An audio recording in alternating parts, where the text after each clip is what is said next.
जी, ओम शांति। आज बाबा कहते हैं स्वच्छ और आत्मिक बल वाली आत्मा ही आकर्षण मूर्त है। मुरली का तारीख है 16/7/72। अपने को इस श्रेष्ठ ड्रामा के अंदर हीरो एक्टर और मुख्य एक्टर समझते हो। मुख्य एक्टर्स के तरफ सभी का अटेंशन होता है, तो हर सेकंड की एक्ट अपने को मुख्य एक्टर समझते हुए करो। जो नामी ग्रामी एक्टर्स होते हैं उनमें मुख्य 3 बातें होती है। वो कौन सी?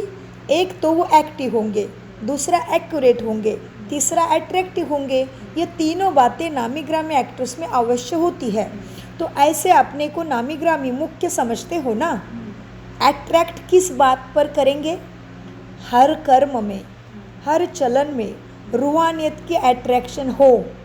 हर कर्म में आत्मा की स्मृति हो, हर कर्म में, हर चलन में रूहानियत की अट्रैक्शन हो। जैसे कोई शरीर में सुंदर होता है तो वह भी अट्रैक्शन करते हैं ना, अपने तरफ, उनके तरफ सब देखते हैं सुंदर है इसलिए। ऐसे ही जो आत्मा स्वच्छ है, कैसी? जो आत्मा, जैसे जितना ध्यान से सुनोगे ना, सुजाता बहन फास्ट जाएंगे, और मुझे पता चला ध्यान से नहीं सुन रहे तो विस्तार में जाएंगे। मीठे बच्चों, ऐसे ही जो आत्मा स्वच्छ है, आत्मिक बल वाली है, वह भी अपने तरफ आकर्षित करती है। जैसे अपनी शिवानी बहन, दादी या बाबा, मम्मा, कितना अच्छा लगता है उनके फोटो को देख के, कितना प्यार आता है। देखो, आपको कभी घृणा आई क्या? कितना प्यार आता है। जी जी बिल्कुल, कितनी सहन किया, कितना बाबा के ऊपर विश्वास, कोई शब्दों में बांध ही नहीं सकते इनके वो कहानियों को। कितना विश्वास बाबा के ऊपर। हाँ, 40 साल 45 साल में कैंसर लग गया जगत अम्बा को, और सबसे बुद्धिमानी। और जैसे बाबा को देखा कुमारी अवस्था में, 16 साल की थी तभी, एकदम बाबा के ऊपर जान ही दे दी। बाबा की हो गई, घर ही वापस नहीं गई, इतना प्रेम। और बाबा एक ही बार मुरली सुनाता था, मम्मा के दिमाग में छप जाती थी, इतनी धारणा दृष्टि कृति वृत्ति में। उसके बाद कैंसर का पेपर कैसे पास किया होगा? कैंसर है पता चलने से इधर छटा भी नहीं, एकदम घूट के पिया था खून की हर नस में कि मैं शरीर नहीं हूँ, मैं आत्मा हूँ, इतना। अब बाबा को वही चाहिए। जो आत्मा अभिमानी बनेगा पक्का, वो बाबा के आज्ञाओं पे चलने वाला हो गया, तो वो बाप जैसा बने ही जाएगा ना। तो फिर पूरे विश्व के लिए जगतांबा, सरस्वती, मम्मा सब कुछ बन गई ना। तो इनके इतनी तपस्या और इतना उसके ऊपर विश्वास, वाह। तो बाबा कहते ऐसी ही जो आत्मा स्वच्छ है, आत्मिक बल वाली है, वह भी अपने तरफ आकर्षित करती है। जैसे आत्मज्ञानी महात्माएं। कौन? जी, आत्मज्ञानी महात्माएं आदि भी द्वापर आदि में अपने सत्वप्रधान स्थिति वाले थे, है ना। आत्मज्ञानी महात्माएं, अपने ऋषि वाल्मीकि वगैरह सब आत्मज्ञानी थे। तो बाबा अभी द्वापर युग में लेके जा रहे हैं। जैसे आत्मज्ञानी महात्माएं आदि भी द्वापर आदि में भी अपने सत्व प्रधान स्थिति वाले ही थे, तो उनों में भी रूहानी आकर्षण तो थी ना, जो अपने तरफ आकर्षित करके औरों को भी इस दुनिया से अल्पकाल के लिए वैराग्य दिला देते थे ना। राम का पिता दशरथ वगैरह सब वाल्मीकि के मार्गदर्शन से चलता था। तो बाबा कहते उनके अल्पकाल के आत्मज्ञान से भी वो सबको आकर्षित करते थे। हाँ, अब औरों को भी इस दुनिया से अल्पकाल के लिए वैराग्य भी दिलाते थे। जब उल्टे ज्ञान वालों ने भी इतना सबको अट्रैक्ट कर लिया, तो तुम तो यथार्थ ज्ञान वाले हो, तुम्हारा तो सत्य ज्ञान है। तो जो यथार्थ और श्रेष्ठ ज्ञान स्वरूप है, उनों में भी रूहानी आकर्षण, वो अट्रैक्शन रहेगा ना, रहेगी ना अट्रैक्शन। शरीर की ब्यूटी नज़दीक व सामने आने से आकर्षण करेगी, लेकिन तुम्हारी आत्मिक आकर्षण कैसे? गुणों के और शक्तियों की आत्मिक आकर्षण, रूहानी आकर्षण, प्रकाश की आकर्षण दूर बैठे भी उसको अनुभव कराएगी। रूहानी आकर्षण दूर बैठे भी किसी आत्मा को अपने तरफ आकर्षित करती है। इतनी अट्रैक्शन, इतना प्रभावशाली मनसावर्ती कृति बनी है क्या? इतने, बहुत ज़्यादा इंग्लिश शब्द है ना। इतने अट्रैक्शन अर्थात रूहानियत अपने आप में अनुभव करते हो क्या? यहाँ बैठे बैठे किसी को अनुभव करने इतनी शक्ति आ गई है? हाँ जी जी जी, इतनी अट्रैक्शन अर्थात रूहानियत, इतनी गुणों की शक्तियों की लाइट आ गई। रूह माना लाइट, रूहानियत माना गुण ज्ञान शक्तियों की धारणा। हाँ, तो इतनी रूहानियत आ गई है। ऐसे ही फिर एक्यूरेट भी होना चाहिए। एक्यूरेट किस में? जो मनसा अर्थात संकल्प लिए भी श्रीमत मिली हुई है ना। किसके लिए श्रीमत मिली है? मनसा में कैसा सोचना है, संकल्प को व्यर्थ नहीं जाने देना है, ये भी समझ मिली है। बाबा कहते हैं किस में एक्यूरेट होना है? अट्रैक्शन तो हो गया, अट्रैक्शन अर्थात रूहानियत अपने आप में अनुभव करते हो, ऐसे ही फिर एक्यूरेट भी हो। एक्यूरेट किस में? जो मनसा अर्थात संकल्प लिए भी, अर्थात संकल्प के लिए भी श्रीमत मिली हुई है, वाणी के लिए भी जो श्रीमत मिली हुई है, और कर्म के लिए भी जो श्रीमत मिली हुई है, इन सब बातों में एक्यूरेट होना है। मनसा भी एक्यूरेट हो ना। हाँ, मनसा भी एक्यूरेट न हो, जो नियम है, भगवान से नियम मिले है, विधि मिली है। जैसे देवी देवता की पूजा करते टाइम भी विधि है। पहले मूर्ति को धो लो, फिर उसको साफ सुथरे कपड़े से पोंछो, फिर टिक्का लगा दो, फिर फूल चढ़ा दो, फिर घंटी बजा दो, धूप जला दो, फिर प्रसाद दे दो, तो अंदर में संतुष्टि होती है ना। तो वो तो हो गई मट्टी के पुतले की पूजा, लेकिन हमारे लिए भी विधि मिली है ना जी। तो बाबा कहते जो नियम है, अभी हमारे में एक्यूरेट अट्रैक्शन कब आएगा, नियम बता रहे बाबा। तो ऐसे भी गहरी रहती है अव्यक्त मुरली का एक एक शब्द, क्योंकि साकार मुरली हमें ज्ञान योग देती है, और लास्ट के 2 सब्जेक्ट में हम फेल हो जाते हैं। वो कौन से? धारणा और सेवा में। वो हमें अव्यक्त मुरली देती है। अव्यक्त माना पावर, ब्रह्मा संपन्न बन गया। अव्यक्त बन गया माना वाणी से परे हो गया। जब हम मौन में रहते हैं तो हम अव्यक्त है, वाणी से व्यक्त नहीं कर रहे हैं, अव्यक्त है, बोलना ही नहीं। इस अवस्था माना डबल पावर, इसलिए अव्यक्त मुरली को समझने में टाइम लगता है। जैसे जैसे आत्मा में शक्ति आ जाएगी, आत्मा जल्दी अव्यक्त मुरली को समझने लगेगी। बाबा कहते मीठे बच्चे, मनसा भी एक्यूरेट न हो, जो नियम है, मर्यादा है, जो डायरेक्शन है, उन सभी में एक्यूरेट और एक्टिव होना चाहिए। जो एक्टिव होता है वह जिस समय जैसा अपने को बनाना चाहे, चलाना चाहे, वैसा चल सकता है, वह ऐसा ही रूप धारण कर सकते हैं। तो जो मुख्य पाटधारी है, जो साधारण नहीं हो ना, अलग हो ना, घर में सगे संबंधी से अलग हो, तुम्हारे ही बुद्धि की तार पावर हाउस शक्ति सागर से जुड़ी है, बाकियों की नहीं। तुम्हारी बुद्धि की तार अमरनाथ से जुड़ी है, और बाकियों की तार तो ये दुनिया से जुड़ी है। तो शक्ति किसकी ज़्यादा होगी? आपकी। तो बाबा कहते देखो अब क्या हुआ, अपने को ऐसा एक्यूरेट अट्रैक्टिव बनाना है ना, बनाना चाहते हो ना।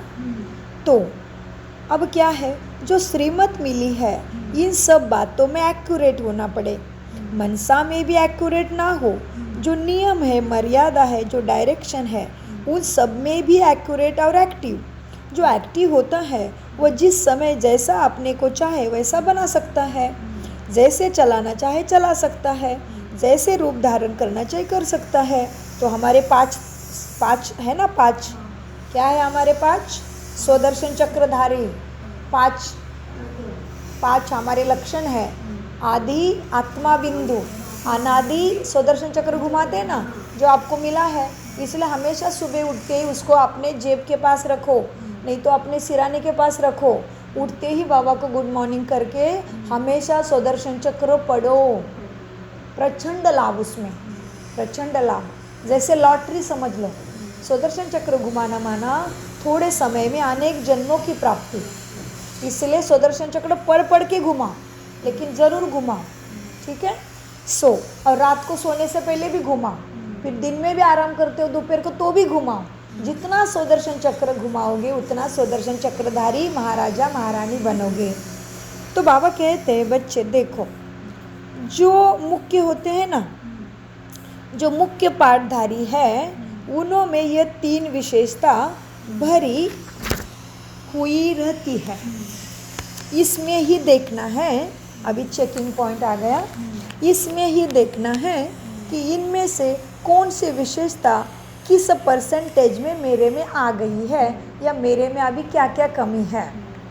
स्टेज के साथ साथ परसेंटेज को भी देखना है। रूहानियत है, क्या है, आकर्षित कर सकते हैं।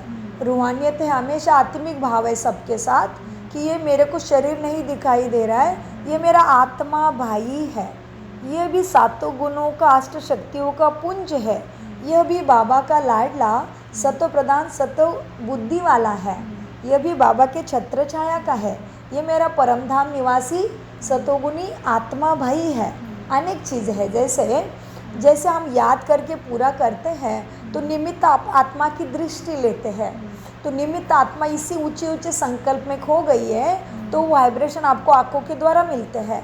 इसलिए आपने यहाँ पे प्रथा है कि भोग लगाना ख़त्म हो गया, मुरली के पहले या मुरली के पश्चात अपना योग याद करना ख़त्म हो गया तो निमित्त आत्मा को आँखों में देखते हैं हम, ताकि वो आपको शक्ति दे रहा है। ऊंची ऊंची संकल्प दृष्टि लेते हैं। दृष्टि लेना और दृष्टि देना, देने के लिए पहले ताकत लेना पड़ेगा, तो ऐसे सक्षम बन जाओगे तो याद करते टाइम पहले उससे दृष्टि लेनी है और देना आसान हो जाएगा। हाँ, सो बाबा कहते स्टेज के साथ साथ परसेंटेज को भी देखना है। रूहानियत है, आकर्षित कर सकते हैं, लेकिन जितनी परसेंटेज होनी चाहिए वो अपने में है क्या, चेक करो। अगर परसेंटेज की कमी है तो इसको संपूर्ण नहीं कहेंगे ना, तो संपूर्ण नहीं तो वो पास भी हुआ क्या, नहीं हुआ। इसको संपूर्ण तो नहीं कहेंगे तो पास हो गए, नहीं हुए। फिर क्या हुआ, पास तो हो गए, फिर भी मार्क्स के आधार पर नंबर तो होते हैं ना। देखो, 3rd डिवीज़न वाले को भी पास तो कहते ही है, लेकिन कहा 3rd डिवीज़न वाला और कहा 1st क्लास वाला, फ़र्क है ना। अब अपने में चेक करना है कि मेरी परसेंटेज कहाँ तक है। सर्वगुण संपन्नता में कहाँ तक आई हूँ, 16 कला संपूर्ण में कहाँ तक आई हूँ, संपूर्ण निर्विकारी में कहाँ तक, फिर संपूर्ण निर्विकारी अहिंसा परमो धर्म में और मर्यादा पुरुषोत्तम में कहाँ तक पहुँची हूँ, अपने को चेक करना है। तो बाबा कहते हैं देखो, परसेंटेज में कमी है तो पास तो नहीं हुए, तो संपूर्ण भी नहीं कहेंगे। तो कोई देखो पास तो हो जाता है, लेकिन 3rd क्लास वाला भी पास हो गया और 1st क्लास वाला भी, तो फ़र्क है ना। तो अपना चेक करना है कि मेरी परसेंटेज कहाँ तक पहुँच गई है। हाँ, स्टेज तो अब नेचुरल बात हो गई, क्योंकि प्रैक्टिकल एक्ट में स्टेज पर हो ना। अभी ये तुम्हारे लिए सृष्टि रंगमंच पे स्टेज है, तो तुम सब एक्टिंग कर रहे हो, तो कोशिश करना है अपनी एक्टिंग भी ऊंची हो जाए। दूसरे एक्टर की एक्टिंग देख के अपनी एक्टिंग तो नहीं छोड़ता।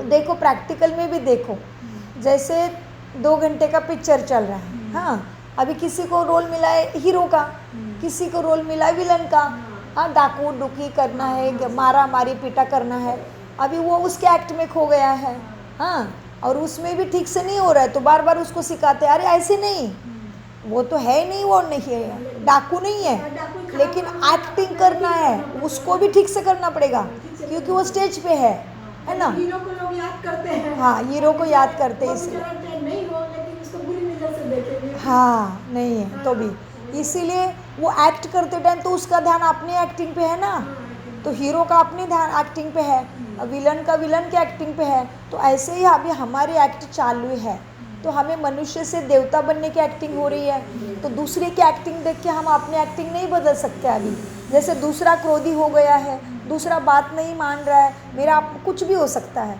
मेरा अपमान कर रहा है, क्या क्या भी परिस्थिति आ सकती है। समझ लो मुझे अभी शरीर में कुछ प्रॉब्लम है और मुझे मदद भी नहीं कर रहा है कोई समय में, तो भी बाबा कहते तुम दुखी नहीं हो सकते, क्योंकि उस आत्मा का एक्ट ही उसी टाइम वही है। और तुम्हारे सामने प्रकृति का पेपर आएगा तो भी तुम्हें बाबा के साथ शांत रह के हंसते खेलते पार करना है। कोई नहीं मान रहा है, तुम्हारा बाबा तो मान रहा है ना, तो कब मानेगा? जब तुम आत्मिक स्थिति में स्थित होकर मेरे से कनेक्शन करोगे तभी बाबा भी वो नहीं, लेकिन किसी को तो भी तुम्हारे मदद के लिए भेजेंगा ही भेजेंगे। लेकिन तुम पहले यहाँ से हिलो डुलोगे तो कनेक्शन टूट रहा है तो कैसे आएगा फिर मदद?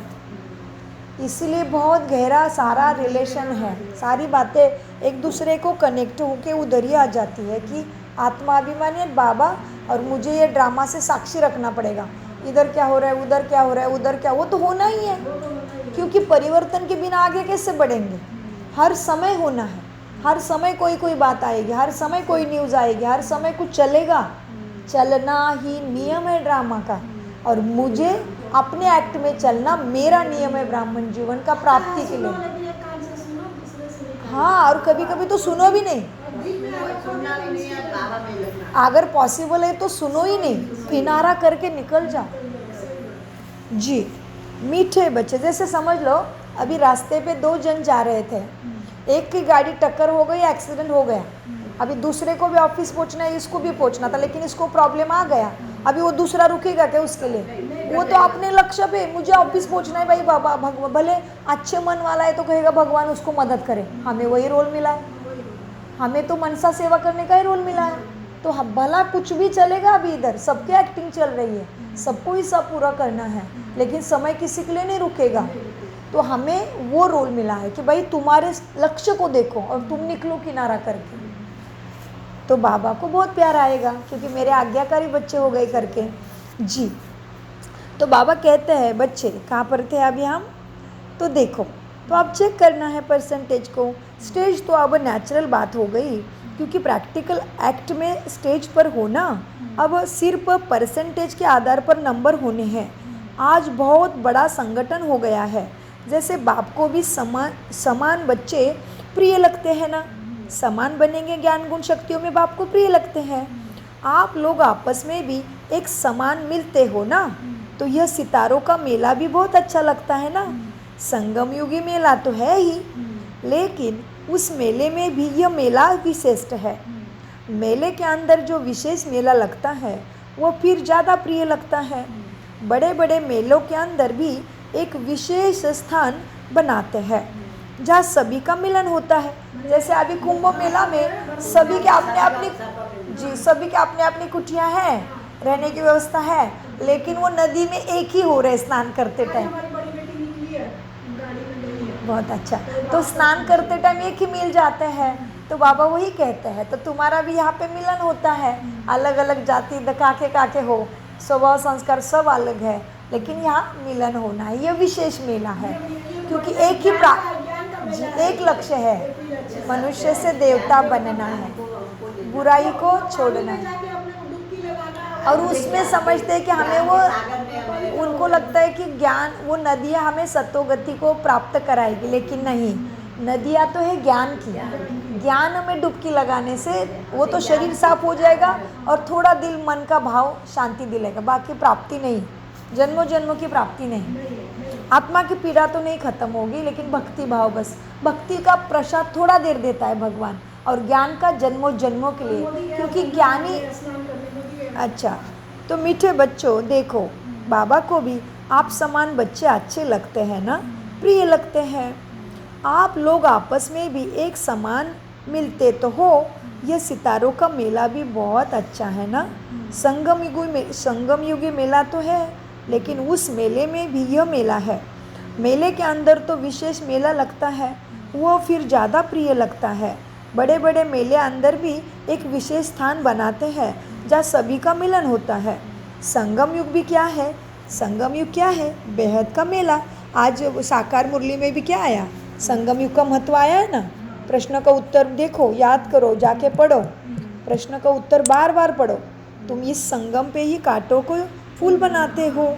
हाँ, इसी समय के इस समय को वरदान है। तो बहुत सुंदर है उत्तर, उसमें संगम का गायन आया है। संगम का युग चल रहा है ना, इसलिए वो मुरली में आया है। तो बाबा कहते हैं इसमें भी आया, साकार में भी आया है। तो संगम युग क्या है? बेहद का मेला तो है ही, लेकिन उसके अंदर भी ये स्थूल विशेष स्थान है जहाँ समान आत्माएं आपस में मिलती है। हर एक को अपने समान व समीप आत्माओं से मिलना जुलना अच्छा लगता है ना। विशेष आत्माओं से मेला बनाने लिए स्वयं को भी विशेष तो बनाना पड़े। कोई विशेष हो और कोई साधारण हो तो उसे मेला नहीं कहा जाता। बाप के समान दिव्य धारणाओं की विशेषता धारण करनी है। क्या करना है? बाप समान दिव्य धारणा। वीर धारण विशेष जी जी, बाप के समान दिव्य धारणाओं की विशेषता धारण करनी है। बाप से जो पालना ली है, क्या लिया बाप से? पालना। रोज रोज रोज रोज ज्ञान सुनाते हैं। हाँ, मुझे प्रॉब्लम आई तो उसमें से उठाते हैं। दिन भर बाबा कहने से हाजिर हो जाता है। अमृत वेला में जगाता है। शरीर का भोग आता है तो जल्दी ख़त्म कराता है।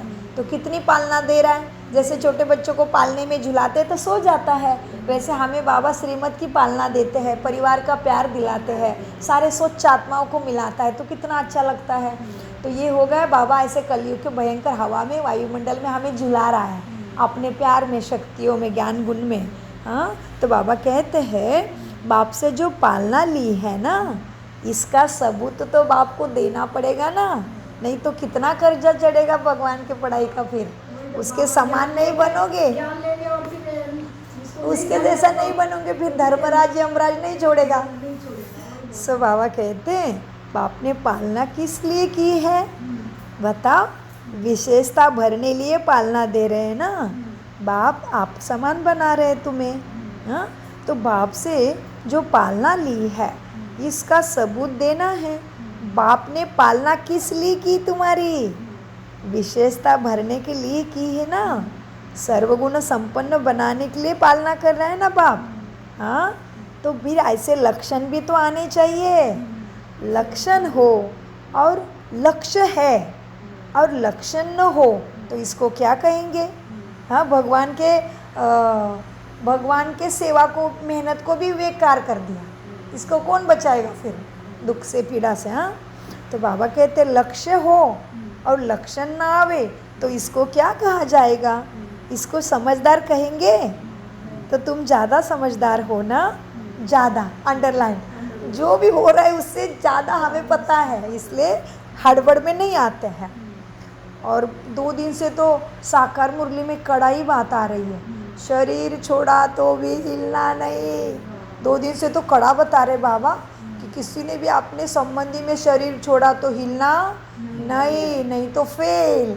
खेल 1 सेकंड का है, संकल्प का समझ लेना है। वो मेरे साथ जो सागी साथी आत्मा था उसका पार्ट इधर ही था, वो भी एक एक्टर है इस ड्रामा में। उसका स्टेज से काम खत्म हुआ, दूसरे तरफ चला गया, तो मुझे प्यार, उसको समझ से बाय करना है। मुझे उसका ड्रामा देख के रोना नहीं है, नहीं तो वहाँ जाके वो आत्मा को दुख ही मिलता है। वो आत्मा चैन से अपना रोल नहीं निभा पाती। उसका मन बार बार ये तुम्हारे वाइब्रेशन पूछ रहे हैं, शरीर बदल गया, आत्मा कोई ऊपर भी नहीं जा सकती, इसी दुनिया में है। तो तुम जो सोचते हो, खुशी राजी होते हो कि हम ठीक है, आप अपना ध्यान रखिए, ड्रामा कल्याणकारी है, ये चीज़ किसी के हाथ में नहीं है बदलने की, तो कोई बात नहीं, तुम जहाँ भी हो ठीक है, हम भी यहाँ पे ठीक है, अपना रिपोर्ट दिया, दुखी नहीं हुए। तो एक तो बाप की बात को, आज्ञा का पालन किया, बाप भी सुखी हो जाता है कि मेरा बच्चा कितना श्रेष्ठ बना अंदर से, और वो आत्मा को भी हमारी अच्छी वाइब्रेशन मिलती है। जो उसको फिर पीड़ा है, छोटा बच्चा है, बीमार हो गया है, बार बार रो रहा है, तो माँ तंग हो रही है, वो नहीं होता, उसको फिर सबसे प्यार मिलेगा। बार बार छोटे बच्चों को बीमारी नहीं आएगी क्योंकि हम इधर संतुष्ट है।